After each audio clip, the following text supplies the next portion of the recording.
José Manuel Sierra Milagros de Fe, un canal dedicado a compartir los mensajes y enseñanzas inspiradoras del pastor José Manuel Sierra. Aquí encontrarás reflexiones profundas sobre la fe, la esperanza y el poder de los milagros en la vida de los creyentes. A través de estos mensajes, descubrirás cómo vivir una vida cristiana plena, fortalecida por la gracia de Dios y el poder del Espíritu Santo. En este mensaje, quiero hablarles sobre cómo resolver conflictos familiares de manera efectiva y con amor. La familia es un regalo de Dios, y mantener su unidad es esencial, incluso cuando enfrentamos desafíos en el matrimonio o la vida familiar. Para fortalecer nuestras familias, debemos buscar siempre la guía y el apoyo de nuestro Señor, quien es la base de toda relación sólida. La comunicación abierta y honesta es clave para resolver conflictos y construir entendimiento mutuo.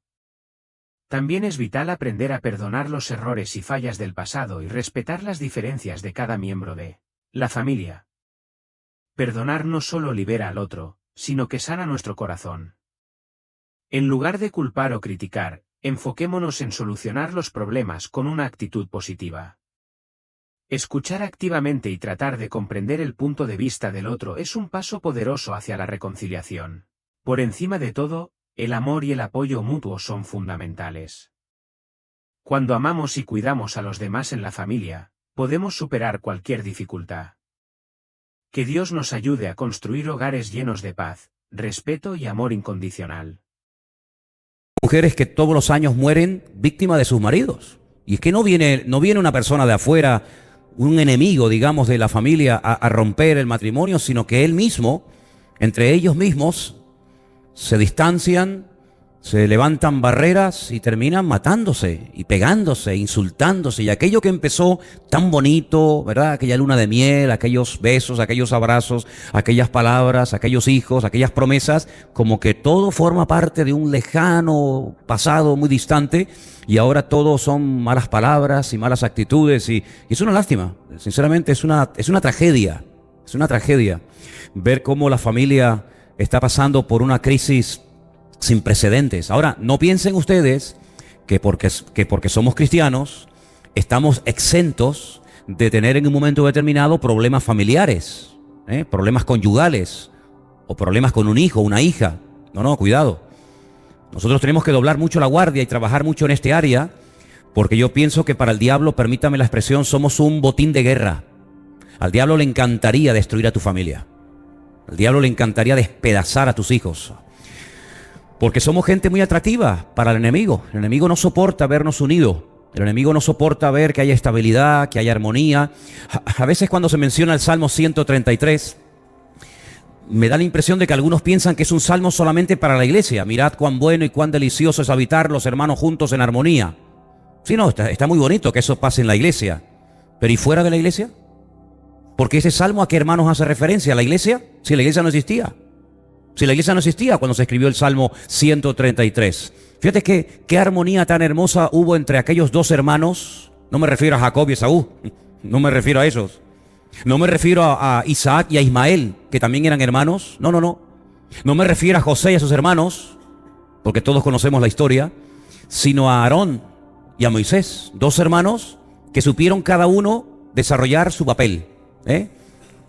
Y en el momento en el que existe la envidia, los celos, automáticamente vienen las consecuencias terribles, ¿no? Y vemos lo que pasó a Miriam y todo aquello. Así que vamos a esta tarde a analizar a la luz de las Escrituras algo muy interesante, porque fíjate que Pablo, si analizas de todo lo que él habló, yo creo que es el autor de la Biblia que más temas variados toca. Es un escritor muy amplio, muy variopinto. Toca el tema del Espíritu Santo, toca el tema de los dones, del fruto del Espíritu, toca el tema de la segunda venida de Cristo, de la resurrección de los muertos, toca el tema de los diáconos, el tema de los pastores o obispos o maestros, toca el tema de las viudas que han quedado solas, qué hay que hacer con esas mujeres en la congregación, pone requisitos para obreros, pone orden cuando llega el tema de la celebración de lo que llamamos comúnmente el tema de la Santa Cena o el pacto, como lo llaman otros, o la comunión. Toca muchísimos temas. Yo creo, repito, que es el autor de la Biblia que más temas y más tiempo dedica al cuerpo, a la mente, al alma. Pero hay algo que me llama la atención de Pablo. Y es que en el capítulo 7 de Primera de Corintios, si quieren venir conmigo, hay un capítulo que en nuestras Biblias lo han titulado Problemas en el matrimonio.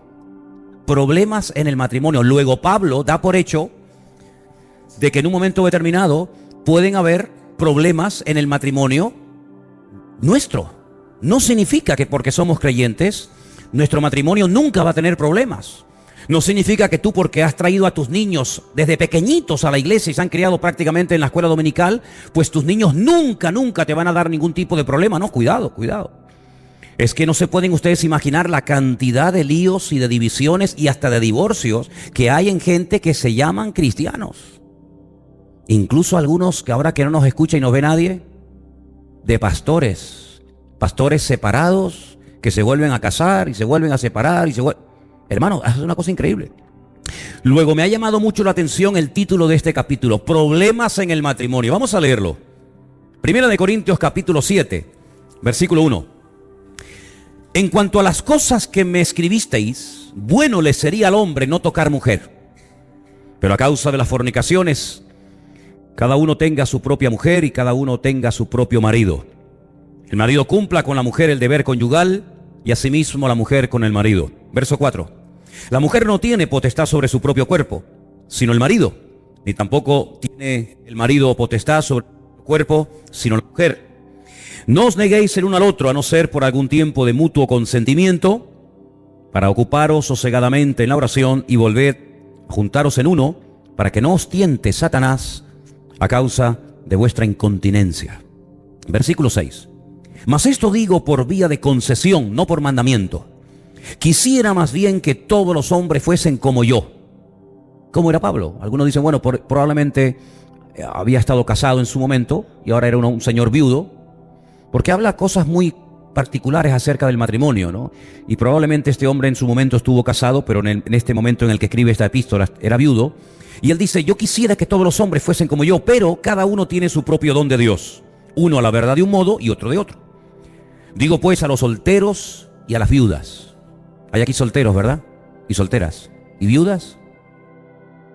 Pues esto es para ustedes. Qué bueno les fuera quedarse como yo. ¿Qué te parece? Esto no es un mandamiento, es un consejo. Pero en la multitud de los consejos está la sabiduría, dice la Escritura. Pero si no tienen don de continencia, cásense, pues mejor es casarse que estarse quemando. Pero a los que están unidos en matrimonio, mando no yo, sino el Señor, que la mujer no se separe del marido. Y si se separa, quédese sin casar o reconcíliese con su marido. Y que el marido no abandone a su mujer. Eso es lo que manda el Señor. Y a los demás yo digo, no el Señor, si algún hermano tiene mujer que no sea creyente, si algún hermano tiene mujer que no sea creyente y ella consiente en vivir con él, no la abandone. Y si una mujer, que generalmente hay más casos de estos que el anterior, si una mujer, puede ser que alguna que dice, ay, ahí me está hablando a mí, pues levanta las antenas. Si una mujer tiene marido que no sea creyente, ¿qué hago? ¿Qué dice aquí? Y él consiente en vivir con ella, no lo abandone. Más claro agua, ¿no? Porque el marido incrédulo es santificado en la mujer y la mujer incrédula en el marido. Pues de otra manera vuestros hijos serían inmundos, mientras que ahora santos. Pero si el incrédulo se separa, sepárese. Pues no está el hermano o la hermana sujeto a servidumbre en semejante caso, sino que a paz nos llamó el Señor. Porque ¿qué sabes tú, oh mujer? ¿Qué sabes tú si quizás harás salvo a tu marido? ¿Qué sabes tú, oh marido, si quizás harás salva a tu mujer? Quizás, tal vez, a lo mejor. Pero algunos dicen, pero no hay una promesa que dice, cree en el Señor Jesucristo y serás salvo tú y tu casa. ¿Por qué dice aquí entonces quizás? Es que el versículo que les acabo de comentar, algunos se lo toman como una promesa y eso no es ninguna promesa. Pasa que algunos se lo toman como promesa, pero aquí no hay una garantía 100% que una mujer convertida va a ver que con el tiempo su marido se va a convertir. No hay ninguna seguridad. Claro, se ora Lógicamente hay más posibilidades que una mujer convertida llegue a ver a su marido convertido que no, pero no hay un 100% de seguridad. Hay que trabajar y tener mucha paciencia. Pero cada uno, versículo 17, como el Señor le repartió y como Dios llamó a cada uno, así haga. Y Pablo dice, esto ordeno en todas las iglesias. ¿Fue alguno llamado siendo circunciso? Quédese circunciso. ¿Fue alguno llamado siendo incircunciso? No se circuncida. Y así podríamos leer. Y quiero leer el versículo 39 y 40 del mismo capítulo, ¿vale? Y empezamos. 39 y 40. La mujer casada está ligada por la ley mientras su marido vive. Pero si su marido muriere, es libre para casarse con quien quiera, con tal condición que sea en el Señor. Pero a mi juicio más dichosa será si se quedare así, y pienso que yo también tengo el Espíritu de Dios, por supuesto. Si alguien lo tenía, ese era nuestro querido hermano Pablo. El jueves, para los que estuvieron y para los que no asistieron al culto, tocamos algunas situaciones que se pueden dar en cualquier matrimonio en cualquier momento. Hablamos acerca de la importancia de aprender a adaptarnos a las circunstancias. Estamos viviendo tiempos peligrosos, hermanos. Estamos viviendo tiempos difíciles. Y puede ser que en un momento determinado el aspecto económico se vea afectado por el momento en el que estamos viviendo. Pero no vayan a pensar ustedes que solamente está pasando esto en España. No, es que esto está pasando en todas partes, ¿saben? Algunos tienen, no sé, el concepto en la mente de que hay como un lugar en el mundo, como que allí todo va sobre ruedas y todo va de maravilla y no hay problemas. No. La Biblia dice que las pruebas que nos afectan a nosotros aquí, a otros hermanos nuestros también les están afectando de la misma manera en otra parte del mundo. Así que en algún momento determinado, si el Señor lo cree oportuno, porque siempre decimos que todo está bajo el control del Señor, amén, puede ser que pasemos por dificultades económicas difíciles. Puede ser que uno de los dos o los dos estén sin trabajo. ¿Y entonces qué hay que hacer? Bueno, yo aconsejo quejarse, lamentarse, ponerse nervioso, dejar de dormir, echarle la culpa al gobierno, al diablo, a todo el mundo. No, yo nunca dije eso. Yo lo que dije, más bien cité Filipenses capítulo 4 y les mencionaba las palabras del apóstol Pablo cuando dijo, hermanos, yo sé que ustedes siempre han tenido deseos de bendecirme, ustedes siempre han tenido deseos de cuidar de mi vida, pero os faltaba la oportunidad.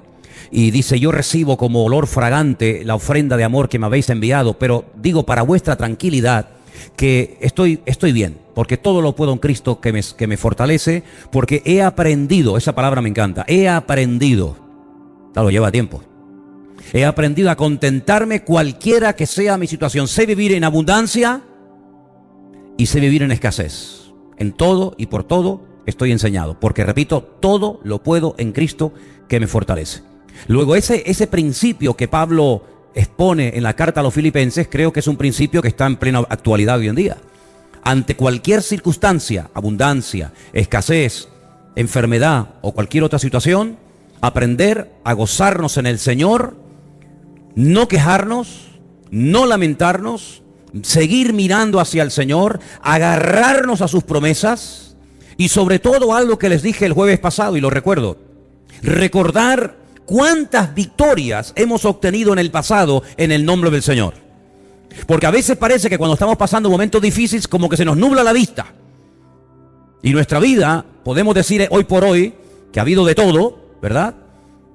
Pero sobre todas las cosas podemos decir para la gloria del Señor que hay muchas victorias, hermanos, en nuestra vida y que tenemos que recordarlas y echar mano de ellas como hacía David. ¿Os acordáis que os dije? Hermanos, se nos presenta una situación nueva, se nos presenta un desafío tremendo, pero ¿y a qué nos agarramos? Hermanos, no se preocupen, no se preocupen.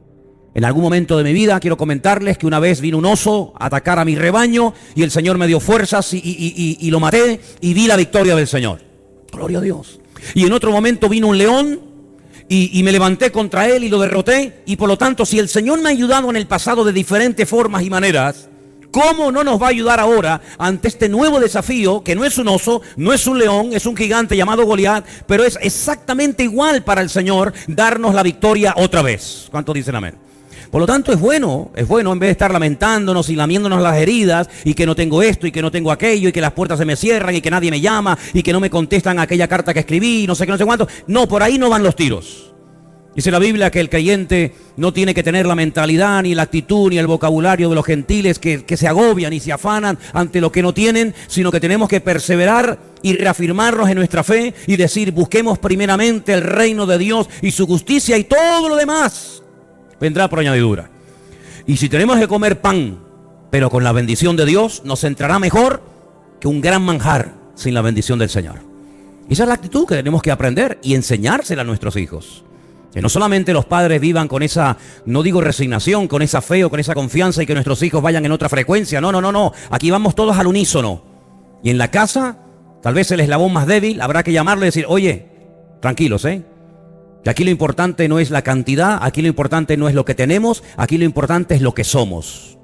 Y somos hijos de Dios. Y como hijos de Dios sabemos que nuestra cobertura es el Señor, y aunque Él permita que pasemos por circunstancias difíciles o duras en la vida, Él es nuestro pastor y nada nos faltará. ¿Cuántos dicen amén? Y desarrollar sobre todo el conocimiento de Dios, lo dije el otro día en Colosenses 1:10, y desarrollar el conocimiento de la voluntad de Dios, porque a veces hay cosas que Dios nos está enseñando en medio de la situación en la que estamos atravesando que no terminamos de entenderla. Y por eso es muy importante tener un conocimiento amplio de la Escritura, tener una buena comunión permanente con el Señor, para que cualquier circunstancia que se nos vaya un poco de las manos, nos demos cuenta de que detrás de toda esa situación siempre hay una enseñanza, una lección que tenemos que aprender en la vida. Ahora, en el capítulo 7 que hemos leído en esta noche, encontramos que hay momentos en los que puede haber otro tipo de problemas. Pablo no habla aquí de problemas económicos, Pablo no habla aquí de hijos rebeldes, Pablo no habla aquí de situaciones de enfermedad, que también a veces traen un poco de caos a la familia y desestabilizan un poco la tranquilidad del hogar, sino que habla de problemas debido a que uno de los dos no es creyente. Puede ser él o puede ser ella. Y como Pablo sabía perfectamente que a veces cuando el evangelio entra en una casa, entra generalmente por una persona, y a través de esa persona va llegando poco a poco el evangelio a otras personas, no es que se conviertan así, ¡fum!, todos de golpe, pues Pablo lo que está dando son principios y enseñanzas tremendamente prácticas para que el creyente en el tiempo de espera sepa cómo debe actuar, no precipitarse, no desanimarse, no tratar de convertir al cónyuge, hablarse de bibliazos y hablarse de sermones, sino que tenga la confianza y la perseverancia en el Señor, de que el Señor con cada persona tiene su tiempo y cada persona es un mundo diferente, y lo que a ti te toca, al otro no le hace ninguna gracia. He conocido personas que a veces llegan a la iglesia y me dicen, a mí lo que más me impactó cuando llegué por primera vez a esta iglesia o a cualquier otra fue que todo el mundo me saludaba. Y también he conocido gente que me dice, a mí lo que más me molestó es que todo el mundo me saludara. ¿Qué hacemos? Algunos me decían, a mí me gustó mucho la música. Otros me decían, a mí la música no me gustó nada. ¿Se dan cuenta cómo cada persona es su mundo? Y Dios respeta la individualidad de cada persona. Pues cada persona tiene un tiempo, hermanos. Hay personas que llegan a la iglesia y los toca el Señor en ese primer culto, en esa primera palabra, y se convierten al Señor. Y hay otras personas que llevan más tiempo. Pero aprendamos a respetar los tiempos. La gente no se convierte por presión, sino por convicción del Espíritu Santo. Y el que convence no eres tú. El que convence es el Espíritu Santo del Señor. Y las mujeres tienen un arma, según la Biblia, que dice, ganen a sus maridos no por las palabras, sino por las acciones y por las obras, ¿verdad? Ahora, en este capítulo encontramos que a veces hay lo que se llama, según la Biblia, yugos desiguales. Vamos a ir un momentito a 2 de Corintios, capítulo 6, por favor, versículo 14. 2 de Corintios, capítulo 6, versículo 14. Y hay un versículo muy conocido por todos ustedes que dice lo siguiente: no os unáis en yugo desigual con los incrédulos. Porque ¿qué compañerismo tiene la justicia con la injusticia? ¿Y qué comunión la luz con las tinieblas? ¿Y qué comunión Cristo con Belial?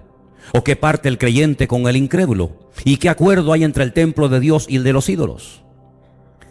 Una de las grandes advertencias que le hacemos a toda persona que quiere de alguna manera rehacer su vida o encontrar al hombre o a la mujer de su vida es que no se precipite y que de ninguna manera caiga en el error de dejarse arrastrar o seducir por una persona que aparentemente puede ser el hombre o la mujer de tu vida, pero que tiene un gran problema, y es que no es creyente, es un inconverso. Puede ser una buena persona, no significa que todos los inconversos sean malas personas, no. Pero la Biblia nos enseña que el tema de las mezclas, ¿cuántas veces hemos hablado esto en la iglesia, hermano? Infinidad. Las mezclas están prohibidas en la Biblia. Si usted lee la Biblia desde el principio hasta prácticamente terminar el Nuevo Testamento, usted va a encontrar que Dios no permitía mezclas de ningún tipo. No permitía sembrar campos con 2 semillas diferentes. No permitía vestirse con prendas de diferente material. No permitía ni siquiera injertos de diferentes árboles o frutos. No permitía labrar un campo con un buey, con una mula, para que psicológicamente fuera penetrando, fuera interiorizando en el pueblo de Dios la enseñanza fundamental de que hay cosas que no se pueden unir. Hay cosas que separadas funcionan perfectamente. Usted tiene en su casa seguramente un salero y tiene un azucarero, ¿verdad? Y tiene ambas cosas por separado. Pero si usted las mezcla, estropeó la sal y estropeó el azúcar. Inténtelo para que usted vea. Separadas funcionan perfectamente. Juntas no funcionan. Se estropean la una a la otra. Incluso hay momentos en la Biblia en los que grandes hombres de Dios, hermanos nuestros en la fe, como el caso de Pablo y el caso de Bernabé, tuvieron que separarse. Porque uno se empeñaba en llevar a Marcos con él y el otro se empeñaba en no llevarlo. Y dice que hubo tal desacuerdo entre ellos que uno se fue por tierra rumbo a Creta y otro se fue por tierra con Silas a otro lugar. Y separados funcionaron perfectamente, pero unidos, por lo menos en ese momento, no podían estar. Y tenemos que tener la madurez y la sabiduría a estas alturas de nuestra relación con el Señor, de darnos cuenta que hay cosas que como creyentes no nos convienen. Por mucho que lo quieras presentar como bonito, por mucho que te quieras autoconvencer de que tú tienes un poder sobrenatural para cambiar o para moldear a ciertas o determinadas personas, no le puedes echar un pulso a Dios y pretender ganarle. Cuando Dios pone normas en nuestro camino no es para complicarnos la vida, sino es más bien para todo lo contrario, para evitar sufrimiento, para evitar lágrimas, para evitar dolor y para que no pierdas el tiempo con la persona equivocada, aunque tú creas que sea la correcta. Alguien dijo que el matrimonio puede ser la clave o el clavo. Y en algunos casos ha sido el clavo, ¿eh? ¿Qué te parece? No hay mayor felicidad y mayor bendición que tener paz en el hogar. Y la paz no viene por venir a la iglesia. La paz viene por hacer la voluntad de Dios. Y cuando hacemos la voluntad de Dios, hay paz. Cuando hacemos nuestra voluntad, hay guerra. Y el Señor dice en la Biblia que nos ha llamado a todos a vivir en paz y a vivir en armonía. Pero esa es la advertencia para los que intentan casarse o rehacer su vida con una persona inconversa. Pero en el caso de 1 Corintios 7, es que ya están casados. No es que me voy a casar con un inconverso o con una persona que no cree en el Señor y bueno, nos respetamos. No, aquí no es cuestión de respeto. Aquí es cuestión de que ya hay un hecho. Uno de los dos se convirtió primero que el otro. ¿Y ahora qué hace el creyente? Bueno, la Biblia dice que si la persona inconversa, consciente, permite, entre comillas, no pone ningún tipo de impedimento para que el creyente adora y honra al Señor, dice, no tienes por qué separarte de él. No tienes por qué separarte de ella. ¿Quién sabes? ¿Quién sabes tú si quizás esa persona, sea él o ella, termina entregándole su vida al Señor? Pero permítame que les diga algo, no siempre es tan fácil. A veces te pone entre la espada y la pared y te dice, o yo o Dios. O rechazas de Dios y niegas de Dios, o yo me voy. Y entonces es ahí donde se produce una especie de chantaje emocional, donde muchas veces por miedo a perder la estabilidad económica, por miedo a quedarte sola y no saber de qué vivir y de qué hacer, claudicas e hipotecas tu vida espiritual por una persona que económicamente mantiene, y nos olvidamos de una gran promesa del Señor. Y es que el Señor ha prometido suplir todas nuestras necesidades conforme a sus riquezas en gloria. Yo creo que nosotros nos hemos perdido en alguna ocasión de nuestra vida, no digo siempre ni mucho menos, pero en alguna ocasión de nuestra vida puede ser que nos hayamos perdido alguna gran bendición por nuestro temor. por nuestro temor a perder lo que consideramos seguridad, por lo que consideramos estabilidad, y nos olvidamos que nuestra estabilidad, nuestra bendición no radica en el hombre que me mantiene, en el hombre que está conmigo, y tengo que aguantar carros y carretones y humillaciones y lo que me haga y lo que me diga, porque al fin y al cabo paga las facturas. Y nos hemos olvidado de que el que nos cuida es nuestro Dios. Yo solamente quiero recordarles que no hace mucho tiempo, desde este mismo púlpito, di una enseñanza acerca de 2 mujeres viudas que lo perdieron todo. No solamente sus maridos, sino en el caso de una de ellas también sus hijos, sus 2 hijos varones. Lo cual en aquellos tiempos de la Biblia era una auténtica tragedia. No había ningún tipo de ayuda, ni de paga, ni de subvenciones para aquel tipo de mujeres, sino que sabemos que Ruth, y sobre todo Noemí, a lo único que se podían dedicar en esta vida era pedir limosna y a buscarse la vida por las calles. Sin embargo, el Señor le demostró a las 2, a través de la vida de Ruth, una mujer abnegada, una mujer valiente, una mujer que se atrevió a ir mucho más allá de lo que humanamente hablando hubiera ido cualquier persona en su situación. Ella llegó a ver la gloria de Dios en su vida. Y ella llegó a formar parte de la genealogía de nuestro Señor Jesucristo, porque se fió de Dios, claro, se esforzó. Es la única mujer en la Biblia, si usted lee el texto hebreo en la Biblia, la llama Ish Hayil, es decir, mujer virtuosa, mujer valiente, la mujer virtuosa de Proverbios 31, ahí tiene un ejemplo. ¿Qué es una mujer virtuosa? Ahí la tiene. Ruth es una de ellas. Una mujer que se levantaba temprano en la mañana, una mujer que se esforzaba, una mujer que trabajaba y una mujer que dependía de la mano de Dios, y el Señor la sorprendió. Nosotros muchas veces por nuestra religiosidad, tal vez por nuestros esquemas religiosos, por el tiempo que llevamos convertido o no sé qué, hemos como encasillado y hemos perdido la capacidad de ser sorprendidos por nuestro Dios. Hay creyentes como que ya lo saben todo. Hay creyentes que ya llevan tanto tiempo en esta iglesia o en otra congregación o en otras iglesias, como que ya el Señor ya no te puede sorprender más allá de lo que has visto, aprendido o recibido a lo largo de tu vida. Y no es así. El Señor todavía tiene muchas sorpresas y muchas formas y muchos regalos en el camino para cada uno de nosotros. Pero ¿cuántas veces decimos, bueno, eso en la Biblia sí, pero hoy en día? ¿Y es que nuestro Dios no es el Dios de la Biblia? Nuestro Dios no es el Dios de Abraham, de Isaac, de Jacob, de Ruth, de Daniel, de Moisés, de Jeremías, de Isaías, de Pablo, de Pedro, ¿sí o no? Por lo tanto, el poder del brazo de nuestro Dios no se ha cortado. Creo que todavía hoy en día Dios puede hacer algún milagro en nuestra vida. Creo que hay situaciones que se nos pueden escapar de nuestro control, sí. ¿Y saben qué? Una de las cosas que yo veo que Dios está haciendo desde hace mucho tiempo en la vida de muchos de nosotros es que cada vez controlamos menos. ¿No te pasa? El ser humano tiene la tendencia de querer tener siempre todo bajo control. ¿Cuánto gano? ¿Cuánto tengo? ¿Cuánto no tengo? Los zapatos, el coche, la moto, la letra, el móvil, el ordenador, el colegio de los niños, las vacaciones. Y lo tenemos todo como bien controladito. En el momento en el que se nos rompe algo del puzzle, ahí perdemos los nervios. Y es precisamente donde es donde quiere entrar el Señor y decir, déjame hablar a mí algún día. Déjame ser tu Señor, déjame ser tu pastor, déjame guiarte más allá, déjame llevarte a aguas profundas, que siempre estás nadando en la orilla, siempre quieres nadar sintiendo la arena bajo tus pies y atrévete a ir más allá, a mayores alturas y profundidades con el Señor. ¿Puede el Señor todavía sorprendernos, sí o no? Por supuesto que sí. Ahora, cuando yo hablo de matrimonio, espero que lo tengan todos claro, pero por si acaso lo voy a dejar claro. En la Biblia encontramos que lo que llamamos hoy en día matrimonios, había 2 aspectos y hoy en día se siguen manteniendo.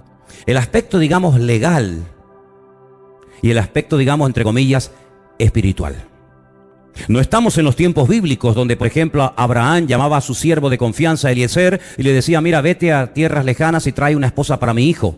Y el hijo ya tenía 40 años y el hijo decía, bueno, pues vale. Pues menos mal que la que le trajo el siervo Eliezer le gustó, porque imagínate que, ¿no? Digo yo, con todo mi respeto, que hubiera dicho, padre, yo estaba mejor soltero, yo estaba mejor cuidando los camellos. Pero no, parece ser que el Señor, como todo lo hace bien, amén, hermanos, todo lo hace bien, porque aquel hombre puso pruebas y las pruebas salieron todas perfectas. Pero en aquellos tiempos se usaba de testigos, se llevaba a la puerta de las ciudades donde estaban los ancianos y había testigos y se formalizaba la relación. Pero hoy en día estamos viendo en una época en la que todo se basa en base a documentos, en base a papeles, en base a escrituras, y es así, efectivamente. También en la Biblia se usaban escrituras, y también en la Biblia se hacían pactos, ¿verdad?, para demostrar que esta tierra era mía y que yo la había comprado, etcétera, etcétera. Bueno, hoy en día la iglesia tiene que adaptarse a las leyes de cada país. La Biblia dice que las autoridades que están, Dios las ha puesto. ¿Sí o no? ¿Dios puso a Trump en Estados Unidos? Pues yo creo que sí, porque la Biblia dice que no hay ninguna autoridad sino las que hayan sido puestas por Dios. Y yo creo que tenemos el gobierno que Dios quiere que tengamos en este momento. Y yo creo que el Señor tiene todo bajo su control. Claro, ahí entran los gustos. No, es que yo soy de un lado, yo soy de otro, pero el Señor, cuando hace las cosas, las hace con un motivo que a veces nosotros no conocemos.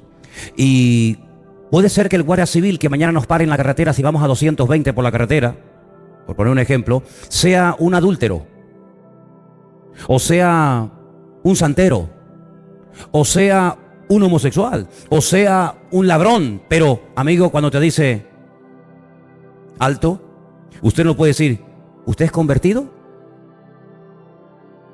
Eso le hice yo una vez a un policía en Estados Unidos cuando iba de Miami a Pensacola. Y claro, en aquellas carreteras con aquellos cochazos, pues hay unos botoncitos que tú le das. Yo fui por todo el camino apretando todos los botones que el coche tenía, todos. Bajaba, subía, encendía las luces, todos los botones. Y entonces le di un botón y el coche iba solo.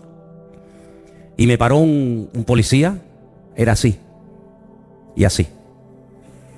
No sé si era más ancho que alto. Y me dice, ¿usted sabe por qué lo he parado?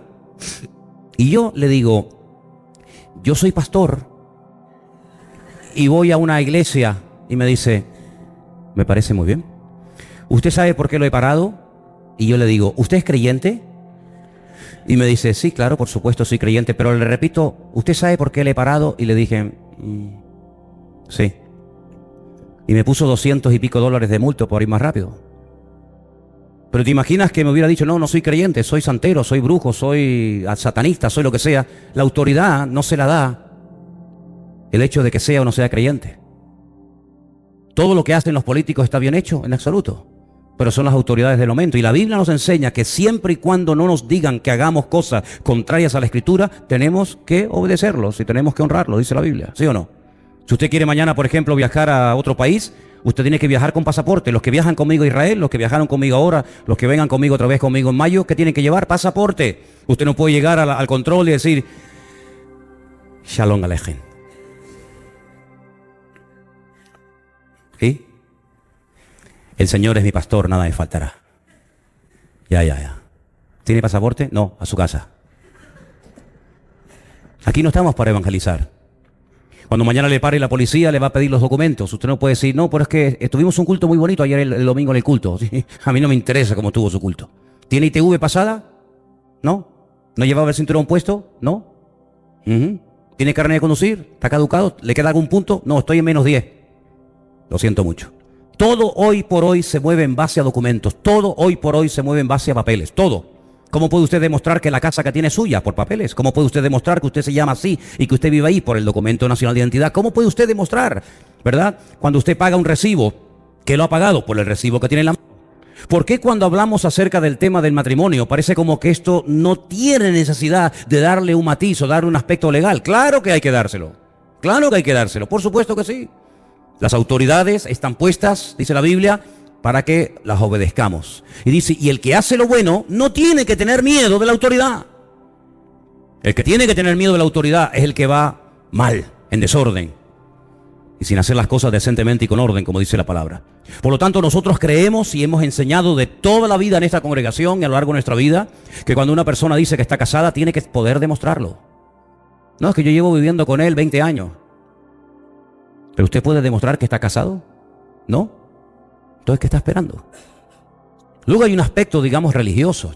Es la ceremonia, ¿no? En la congregación, los hermanos, todo lo que ustedes quieran. Pero una cosa no quita la otra. Nosotros los cristianos respetamos a las autoridades, respetamos a la ley. Y tenemos que ser ejemplos en ese aspecto, hermano. No podemos ser como creyentes un desastre y un desorden en este área, ¿saben? Y por eso cuando vamos a la palabra de Dios nos encontramos que Dios bendice el orden. No el desorden, Dios bendice el orden. Y Dios es un Dios de orden desde Génesis 1:1 hasta la mente de Apocalipsis. Es orden en todo, en lo económico, en lo familiar, en la iglesia, en los hijos, absolutamente en todo. No puede ser bajo ningún concepto una persona llamado cristiano y luego hacer lo que le da la gana en cuanto a las leyes. Pero eso sí, cuando vienen una paga y se enteran que hay una paga por ahí que pueden recibir, ahí se van a cobrarla y ahí se van a meter papeles y allí se van a moverse para ver si pueden hacer, digamos, beneficio de esa paga. Para eso sí, pero para otras cosas no. Pues somos para todo o no somos para nada. ¿Cuántos dicen amén? Cuando vamos a este capítulo 7 del libro de 1 de Corintios, encontramos que hay momentos en los que la convivencia es imposible. Hay un momento incluso hasta que la integridad física se puede poner en peligro. Recuerdo, podría encontrarle muchos casos de hermanas que sus maridos les pegaban. Puedo contarle casos de mujeres que en un momento determinado hasta fueron golpeadas y fueron dañadas psicológicamente y no les quedó más remedio que poner un tiempo tierra por medio y separarse. Y es bíblico el separarse un tiempo. Pero dice que si el creyente se separa, dice que tiene que esperar en Dios y quedarse de momento sin casar. Porque el matrimonio no es hasta que aparezca uno más guapo, más joven o más rico que el que tengo. Me acuerdo una vez, y lo conté aquí no hace mucho tiempo, que vino un pastor de Estados Unidos a España, a Madrid concretamente, y él quería hacer cultos unidos con diferentes congregaciones. Y yo estaba en ese día, en esa reunión de pastores, y yo pregunté, este pastor, ¿qué tipo de ministerio, qué tipo de mensaje tenía? Y me dijeron, ustedes lo saben porque ya lo he contado en otras ocasiones, que era un hermano que tenía una nueva revelación del Espíritu Santo. Yo ya me puse en guardia, porque a mí cuando me vienen con nuevas revelaciones que no están en la Biblia, ya me pongo en guardia. Digo, ¿y qué nueva revelación es esta que está este caballero? Y me dicen, es una revelación que se llama el alma gemela. ¿Y eso qué es? No, el pastor dice que si tú, por ejemplo, vas un día a un culto y en medio del culto, en medio de la alabanza, o en medio de la predicación, o en algún momento determinado del culto, de la reunión, ves así y dices, ¡ay, qué hombre tan guapo! ¡Ay, qué hermana tan atractiva! Pues eso es que el Espíritu Santo te está diciendo que ese era el que tenía que haberte casado contigo. Pero como no lo conocías, te casaste con el otro. Pero ahora el Espíritu te dice, ves que te equivocaste, era aquel. Claro, generalmente el que te gusta tiene 30 años menos que el que tienes, etcétera, etcétera, ¿no? Y yo le dije a este señor, digo, mire, hermano, esto no es alma gemela, esto se llama adulterio en toda regla. Así de claro. El matrimonio no es, como acabo de decir, hasta que venga uno más guapo, más fuerte, más rico, más hermoso. El matrimonio no es un contrato. ¿Cuántos matrimonios hoy en día antes de casarse hacen un contrato? Sobre todo nosotros no, porque no tenemos donde caernos muertos. ¿Quién se va a pelear por nuestra herencia? Pero cuando estos ricos de Hollywood se van a casar, dice, momento. La casa, los Ferrari, los helicópteros y los aviones, si nos separamos, ¿qué? Dice, bueno, esto para ti. Y entonces cuando llegan a un acuerdo, hacen un contrato y se casan. Claro, hacen un contrato porque saben que no van a durar mucho tiempo. Por eso lo hacen. Pero eso no es lo que dice la Biblia. El matrimonio es un pacto que lo único que lo puede romper es la muerte. Y entonces los religiosos de la época de Jesús le dijeron al Señor, ¿y entonces por qué si es un pacto a muerte y algo que solamente la muerte puede romper, por qué nuestro amado y maestro Moisés permitió dar carta de divorcio? Dice, por vuestra dureza de corazón. Pero en un principio no era así. Dios creó a un hombre para una mujer y a una mujer para un hombre. Cuando Adán despertó del sueño, ¿cuántas mujeres había en el jardín del Edén, hermano? ¿Había un harén?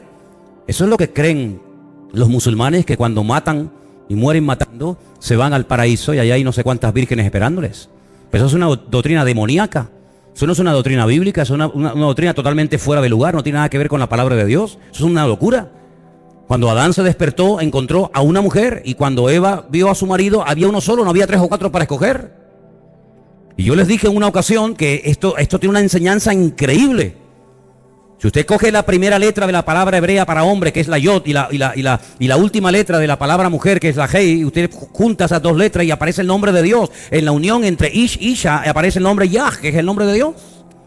Pero si usted junta un hombre con un hombre, el nombre de Dios no aparece por ninguna parte. O una mujer con una mujer no aparece por ninguna parte. Solamente en la unión entre un hombre y una mujer aparece el Señor. Porque Dios es la base, el fundamento sobre el que se construye la familia.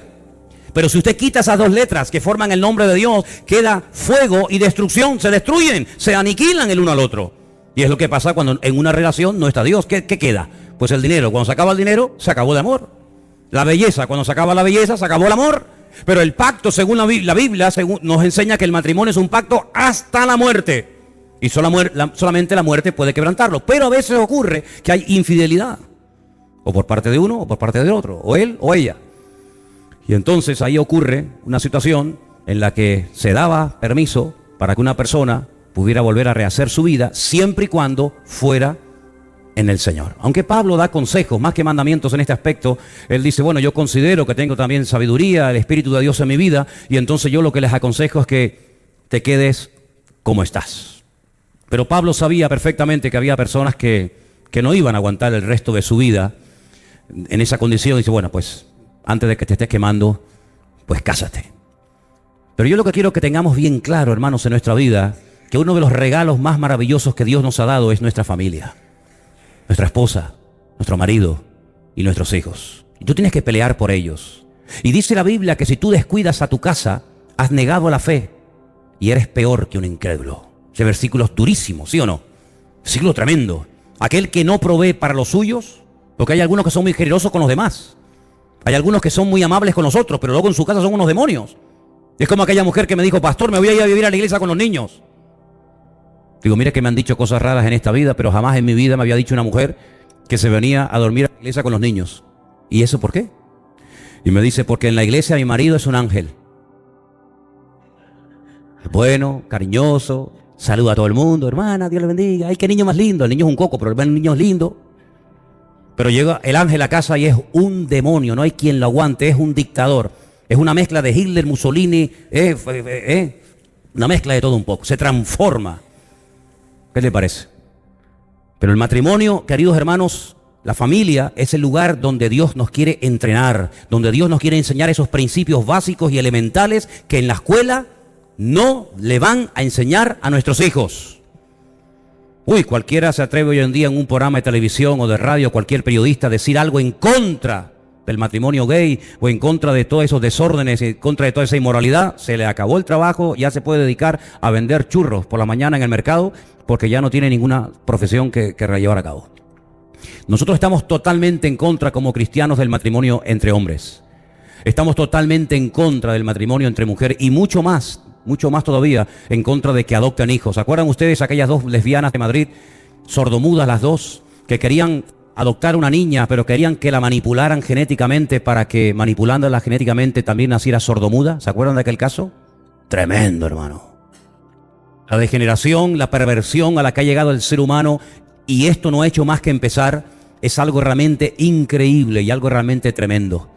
Si por algo tienes que luchar en esta vida es por tus hijos, por tu familia, por tu esposa y por tu marido. Orar, el mayor favor que le puedes hacer a tus hijos, más que darle una buena carrera o pagarle unos buenos estudios, es enseñarle la palabra de Dios. Instruye al niño en su camino y aún cuando fuere viejo no se apartará de él.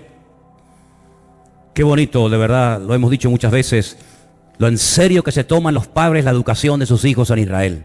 El padre le enseña y le transmite el conocimiento de la palabra a sus hijos. Los niños van a la escuela y saben leer y escribir. Y conocen textos y capítulos enteros de la Biblia de memoria. Algo increíble, ¿verdad? Y la madre le transmite la fe. La palabra madre en hebreo es em. La palabra fe en hebreo es emuná. Emuná está entroncada con la madre, con em. De ahí que le decía el apóstol Pablo a Timoteo, Timoteo, la fe que ahora tienes la tuvo tu abuela Loida y se la traspasó a tu madre Eunice y ahora la tienes tú. Es una fe que va pasando de generación en generación. El padre el conocimiento y la madre la fe, y ambos se complementan y son un equipo para hacer de esa criatura una persona útil en las manos del Señor. Si no se le pueden dar buenos juguetes o regalos, no pasa nada. El mayor regalo, lo mejor que le puedes dar a tu hijo es la enseñanza de la palabra de Dios, pero no solamente la enseñanza teórica. Cuidado, porque aquí durante muchos años se nos enseñó y se nos dijo que teníamos que hacer lo que ellos nos decían, pero no hacer lo que ellos hacían. ¿Os acordáis de aquello? Nosotros no somos así. Si nosotros le decimos a nuestros hijos que tienen que leer la Biblia, pregúntate tú a ti mismo, papá y mamá, si tú ya la has leído. Si tú le dices a tu hijo que tiene que colaborar en la iglesia, pregúntate a ti mismo si tú estás colaborando en la congregación. Y déjeme que les lance una pregunta a todos los padres y madres que están aquí esta noche. ¿No hay mayor privilegio en la vida que ver a nuestros hijos integrados en las cosas del Señor? ¿Sí o no? ¿Cuántos padres desearían ver a sus hijos como tú, a los tuyos? Los ves en el culto de jóvenes, en la alabanza, de Ujieres, en la canción, repartiendo folletos, en un campamento, en un retiro. Hermano, es el mayor privilegio. Y pienso que la mayor desgracia para unos padres es ver a sus hijos que no quieren saber nada de las cosas del Señor ni de su palabra, ¿sí o no? Por lo tanto, hermanos, vamos a tomarnos muy en serio esto. Porque, y voy terminando, nosotros no solamente transmitimos nuestra genética a nuestros hijos. Yo dije la semana pasada, ¿os acordáis? Que había 3 elementos muy importantes en la vida de una persona: la educación, el ambiente y la genética. Y hablamos, yo creo que quedó bien claro estos 3 elementos en la vida de cualquier ser humano: la genética, la educación y el ambiente. Pero ¿saben una cosa? Hay una cuarta transmisión que yo quiero, si me permiten brevemente, compartir esta noche con ustedes, teniendo en cuenta que muchos de los que estamos aquí somos padres y madres y otros lo serán Dios mediante. O por lo menos así espero. Nosotros transmitimos nuestra parte espiritual a nuestros hijos. Y voy a ponerles varios ejemplos bíblicos, no para intentar convencerles, sino para llevarles a que ustedes reflexionen y saquen sus propias conclusiones. Dice la Biblia que en una ocasión estaba Moisés en el desierto con toda aquella multitud enorme que él estaba tratando de pastorear y de atender. Bien temprano a la mañana, tratando de administrar justicia, de dar consejos, de enseñar la palabra a unos y a otros. Pero hermano, no estábamos hablando de una congregación de 10 o 20 personas. Estábamos hablando de un pueblo que tenía probablemente más de 1 millón de personas en el desierto. Había que enseñarles absolutamente todo. Tenían una mentalidad mezquina, una mentalidad de tubo, una mentalidad de esclavos, y había que enseñarles una vida nueva. Había que enseñarles pues toda la palabra de Dios y tantos principios a los agricultores, a los ganaderos, a los viudas, a los solteros, a los que iban a la guerra, a los que eran tantas cosas. Y un día cayó por el campamento nada más y nada menos que un hombre que en la Biblia recibe 5 nombres diferentes. 5 nombres diferentes para la misma persona. Uno de ellos, el más conocido, Jetro, su suegro. Dice que venía y comenzó a observar a Moisés, y cuando terminó el día le dijo: Moisés, jamás vas a poder atender a tanta gente como tienes. Son más los que quedan por atender que los que atiendes. La obra es mucha, es inmensa.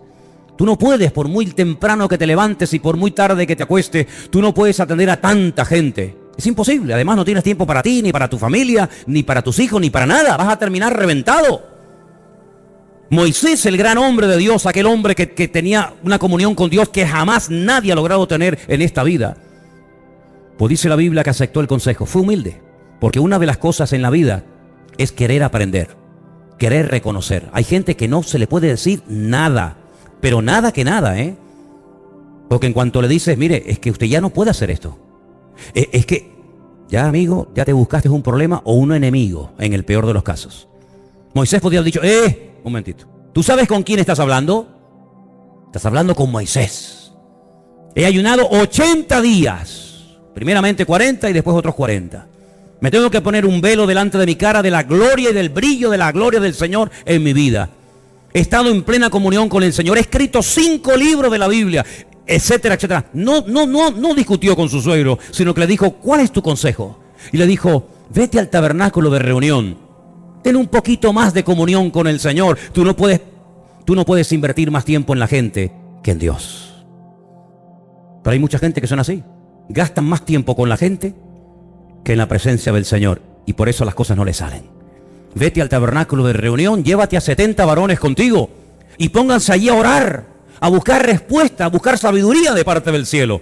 Y dice la Biblia que llegó un momento en el que la gloria, la nube del Señor bajó al tabernáculo de reunión, y dice que Dios, escuchen, porque lo dice literalmente, tomó del espíritu de Moisés y se lo transmitió a aquellos 70 hombres que iban a ser fieles colaboradores. No iban a ser 70 personas que uno decía blanco y uno decía negro, uno decía caminemos y otro decía no caminemos. No, sino trabajar al unísono, en un mismo sentir, colaborando el uno con el otro, no compitiendo a ver quién predica o quién sabe más.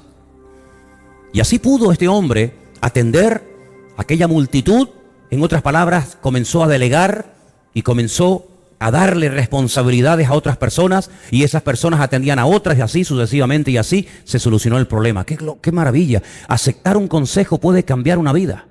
Rechazar un consejo te puede llevar a la muerte y a la destrucción.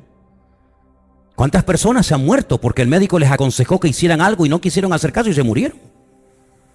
¿Cuántos creyentes podían haber crecido y madurado en el Señor? ¿Cuántos matrimonios se podían haber salvado?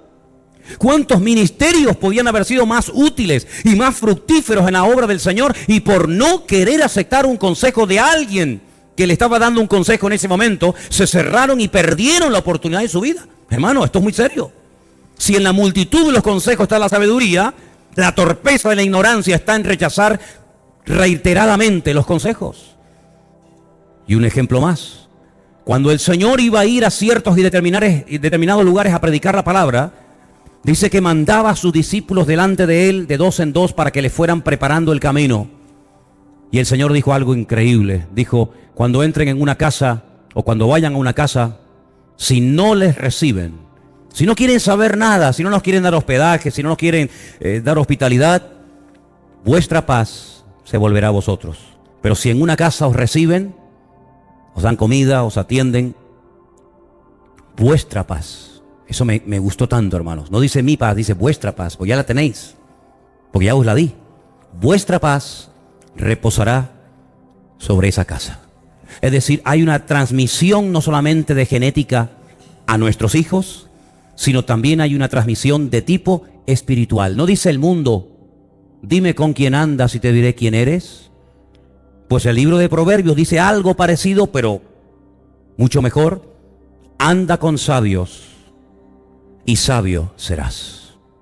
De ahí que la Biblia nos advierta tanto de no andar con ciertas y determinadas personas o compañías, no sea que esas personas terminen arrastrándote a su terreno y termines perdiendo lo poco o lo mucho que decías que tenías de Dios en un momento puntual de tu vida. Por lo tanto, aprendamos a filtrar en nuestra casa lo que entra, evidentemente también lo que sale, pero sobre todo lo que entra. Hay cosas que en nuestra casa lo único que van a traer es división, discordia. Hay comentarios, hay conversaciones, hay películas, hay revistas, hay cosas que en nuestra casa no tienen por qué tener lugar. No porque cuando nos convertimos nos dan una lista llena de no es por eso, sino simplemente porque queremos conservar la paz y la unidad y la estabilidad de nuestro hogar. Hay cosas en nuestro hogar que no es correcto que entren. Anoche veníamos de Las Palmas, tuvimos Elena y yo el viernes y el sábado allí, fuimos a visitar a mi madre a Las Palmas. Y cuando veníamos en el barco, nos quedábamos realmente sorprendidos y nos dolía el corazón de ver a tantos y tantos jóvenes que venían con sus disfraces de Las Palmas para seguir la fiesta, para seguir el culto a la carne, al dios Baal en estos días aquí en esta isla, ¿no? Y queridos hermanos, a veces como padres uno tiene que decir, no, esto no conviene, hijo. Tal vez no lo entienda, tal vez no lo acepte, pero la disciplina en el hogar no es para cuestionarla. El hogar no es un parlamento donde ponemos las cosas a votación. Ya sé que hay personas que todo lo ponen a votación. ¿Qué les parece, hermanos? ¿Oramos o nos vamos a la playa? ¿Cuántos votan? 5 en contra, nos vamos todos a la playa. La iglesia no es un parlamento. El hogar no es un parlamento y una democracia. El hogar es el lugar donde Dios ha puesto un orden, el padre, la madre, los hijos, y donde tiene que haber un orden, y siempre y cuando se respete ese orden, el Señor va a mandar bendición y vida eterna. Pero no quieras vivir tu relación con el Señor a tu manera, permitiendo cosas que Dios no permite, tratando de unirte y comprometer tu vida con personas que no son la persona idónea para tu vida. Y yo solamente digo una cosa y termino: más vale estar sola y llorar agarrada a tu almohada cada noche que llorar toda la eternidad por no haber querido obedecer la voluntad de Dios en tu vida. Espero que esta palabra que has oído esta noche sea de aliento a tu vida y no intentes vivir una vida cristiana a tu manera, sino que te sometas y te sujetes a la palabra de Dios, porque ella será la lámpara que va a iluminar toda tu vida. Si estás a tiempo de cortar una relación que no es de Dios, si le estás dando lugar a sentimientos que no son de Dios, sino que son tuyos, que tú mismo alimentas y tú mismo realimentas, estás a tiempo de poner el freno, amigo, y decir: Señor, perdóname y ayúdame solamente en esta vida a hacer tu voluntad, cualquiera que sea. ¿Cuántos dicen amén? Yo sé que es muy fácil decir amén, y más cuando yo digo amén, amén.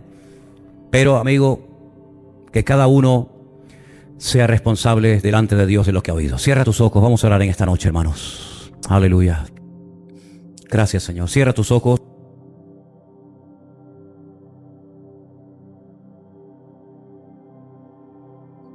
Gracias, Señor, te alabamos. Tú eres digno de toda gloria, tú eres digno de toda alabanza. Y queremos en esta noche, Padre del cielo, Dios Todopoderoso, aleluya, queremos pedirte, ayúdanos, Señor. Ayúdanos, Señor, a hacer tu voluntad. Quita de nosotros cualquier decisión equivocada. Quita de nuestra vida, de nuestro corazón, cualquier deseo engañoso de la carne. Aquello, Señor, que no trae paz, aquello que no es conforme a la voluntad de Dios. Quítalo, Señor. Y te pido en el nombre de Jesús por cada familia aquí representada. Yo quiero que usted, padre, usted, madre, tu hijo, hija, ores en este momento por tu casa. Nuestros hogares tienen que ser centros de bendición. Tú tienes como cristiana y como cristiano la obligación de llevar paz a tu casa, de quitarle leña al fuego y de no hablar cosas que no convienen y que no edifican. Tú tienes la responsabilidad de llevar a cada uno de tus hijos al altar de Dios, a los pies del Señor, y orar para que el Señor los guarde y los mantenga todos los días de su vida en victoria. Tentaciones y luchas y presiones vendrán, hermano, no te quepa la menor duda, pero detrás hay un padre, detrás hay una madre orando por esa hija, por ese hijo, que pasa horas y horas cada día fuera del hogar, escuchando, viendo, bajo presiones tremendas que no te puedes ni imaginar. Pero no vamos a ser padres temerosos, sino decir: mis hijos están en las manos del Señor. Y yo sé que salen de mi casa cubiertos por el nombre del Señor, y mi Señor me los va a cuidar y me los va a proteger. Eso no significa de que yo no voy a orar por ellos, eso no significa de que yo de vez en cuando no tendremos alguna conversación que otra, pero no puedes estar con la inseguridad, con el temor. ¿Dónde estarán? ¿Dónde no estarán? ¿Qué estarán haciendo? No puedes vivir bajo esa presión, hermana. No puedes vivir bajo ese nerviosismo continuo y permanente. Encomienda al Señor tu camino. Confía en Él y Él hará. Y solamente quiero recordarte que tú tendrás que rendir cuenta delante de Dios por los años que tu hijo o tu hija pasó bajo tu techo. Así que tómate en serio la educación espiritual de tus hijos. El futuro en esta vida y la vida eterna de tus hijos dependerá en gran medida del tiempo y la vida que hayas invertido en ellos. Señor, danos sabiduría como padres. Ayúdanos a todos y a cada uno de nosotros. Sobre todo queremos orar en esta tarde si hay alguna hermana o algún hermano que su cónyuge, su esposa o su marido aún no se ha rendido a ti, Señor. Toca ese corazón y que a través del testimonio, a través de las buenas acciones, a través de la vida de ese creyente en ese hogar, pueda venir la salvación a esa casa. Y te doy gracias porque yo sé, Señor, que si hacemos nuestra parte, tú siempre harás la tuya. Trae bendición a cada familia aquí representada. Aparta la carnalidad, las banalidades, el pecado, el desorden. Aparta el modelo y el estilo de vida del mundo. Y que en nuestros hogares solamente se mueva la bendición de nuestro Dios. Sabemos que vivimos tiempos difíciles, tiempos peligrosos, pero sabemos, Señor, que tú estás con nosotros y con tu ayuda y tu bendición podemos vivir en paz, porque a paz tú nos has llamado. Gracias te damos en esta tarde por tu bendita palabra. La guardamos en nuestros corazones y meditamos en ella durante toda esta semana. En el nombre de Jesús. Amén y amén. Nos ponemos de pie, queridos.